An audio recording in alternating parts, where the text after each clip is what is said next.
All right, here we are at the second long translation from stage 5 of Cambridge Latin. Again, I've already provided the English over here on the right-hand side. I'm going to go ahead and explain the grammar, and what I expect you guys to be doing is to color code the English so you can see what the connection between the English and the Latin is in terms of usage. So let's go ahead and jump into it.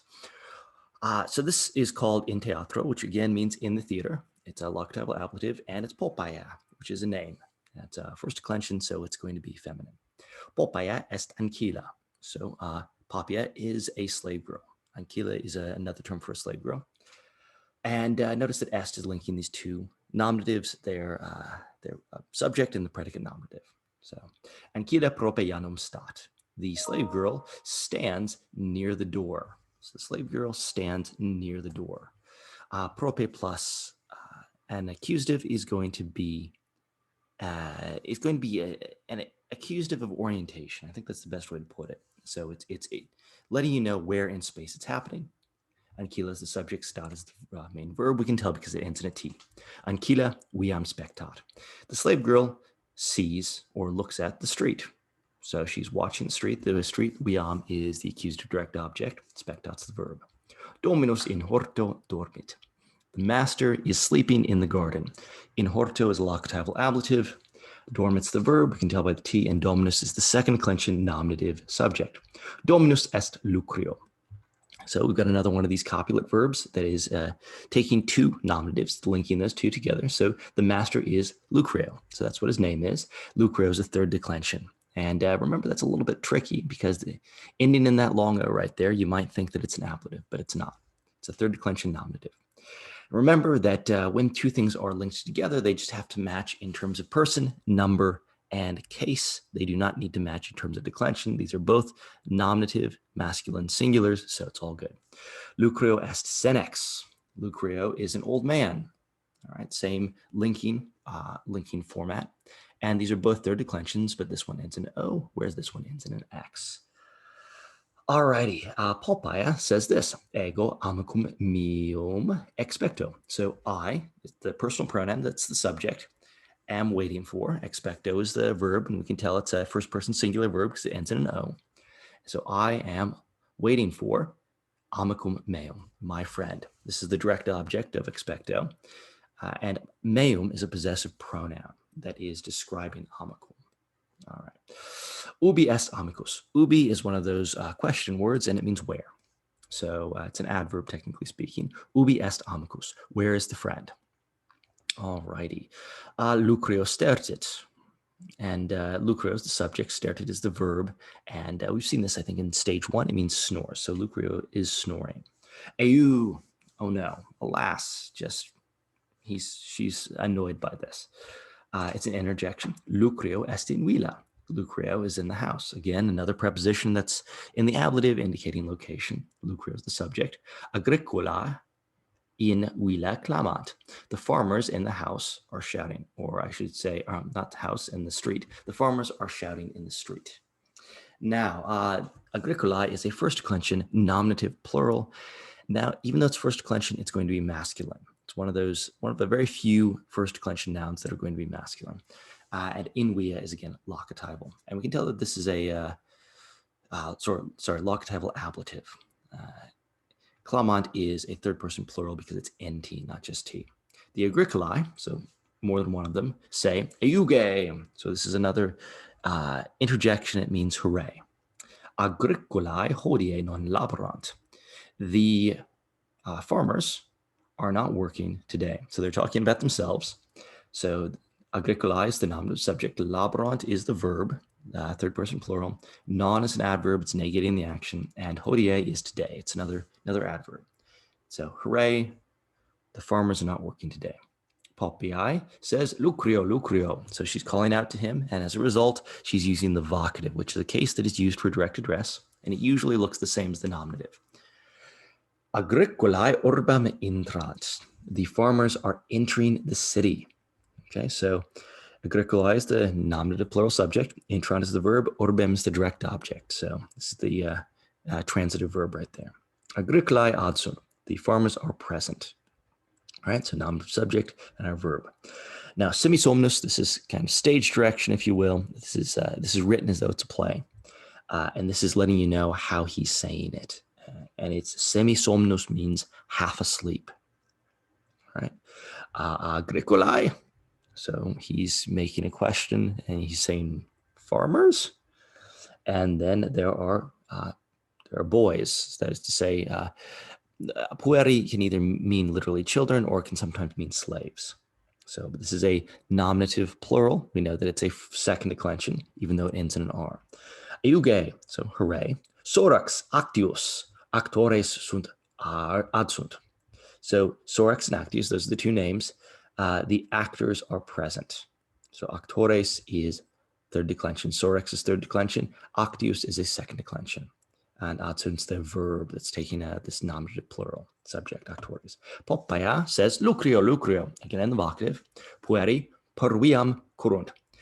The boys run through the city. So per plus accusative is an accusative of extent. Pueri is the nominative subject. It's plural. Currunt is the nominative. All right, so it's the third person plural verb. My apologies. We got there eventually. Lucrio, quid tu clamas? Poppaea. Quid is another one of those question words. It means what? And its function is the direct object of clamas, which is a second person singular verb. And you can tell because it has an S on it. So it means that you would be the subject, you singular. And we can see the personal pronoun there, tu, is in fact the subject. So what are you saying or what are you shouting? Poppaea.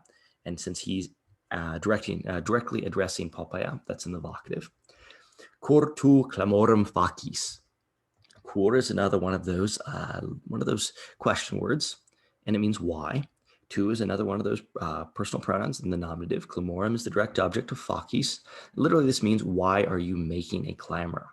So tu is going to introduce this second person singular verb, facis, we can tell because of the S. Why are you making the clamor?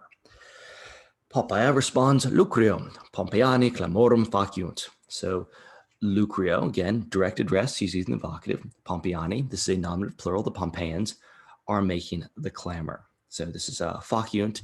Facio is a third conjugation verb. We've mentioned this before, which is why we add that I in there. The third conjugation is always a little bit weird. So, but don't worry, you just have to recognize it. You don't have to write it. So you just recognize that NT. Pompeians are making the clamor. Agricolae et pueri sunt in via. So farmers and boys are in the street. So these are two coordinated plural nominatives that are both the subject of sunt and in via as a locatival ablative. Lucrio says, cor tu me vexas. Why are you annoying me? So tu is the subject, it's a personal pronoun. Me is the direct object, it's the accusative form of ego. Cor is our question word, it's an adverb. And vexas is a verb that is a second person singular. Poppaea says, actores in teatro fabulum agunt. That means the actors are putting on a play in the theater.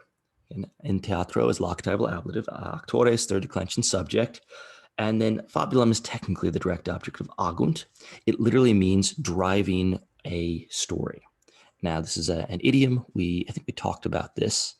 We talked about fabulum dot in the last translation. That means to put on a play. This is another way of saying maybe not putting on a play, but maybe acting in a play. Matter of fact, the verb ago in one of its forms is actus. That's called a perfect passive participle. You'll learn about that a little bit later in your Latin careers. But actus is where we get the word actor from. So we'll say that this is best translated as the actors are acting in a play in the theater. And then Lucrio again asks, actores. And then Poppaea says, sorax et actius adsunt. So sorax and actius are present. Lucrio says, quid tu dicis? What are you saying? Tu is the subject. Quid is our question word. It's an interrogative pronoun. That's the direct object of dicis. And dicis is the second person singular. We can tell because the S ending. And Poppaea, because she has to explain so much to the old man, says what she says in an irata way. So she is saying it angrily with the word irate from this or irritate. And she says, senes ad theatrum ambulant, juvenes ad theatrum contendut, omnes Pompeiani ad theatrum ruunt, actores in theatro fabulum agunt. So the old men are walking to the theater, the youths or the young men are rushing to the theater, all the Pompeians rush towards the theater, the actors are putting on or acting in a play in the theater. Okay, so we have the same basic structure for all of these. And notice that ambulant, ruunt, and contendunt mean more or less the same thing. It means to hurry or to go towards. Well, ambulant doesn't really mean hurry. It means to walk towards. Contended and ruunt both mean kind of to rush towards. And ad is a preposition that takes the accusative and it's accusative of motion towards, or more generally orientation in space. All right, so they're going towards something.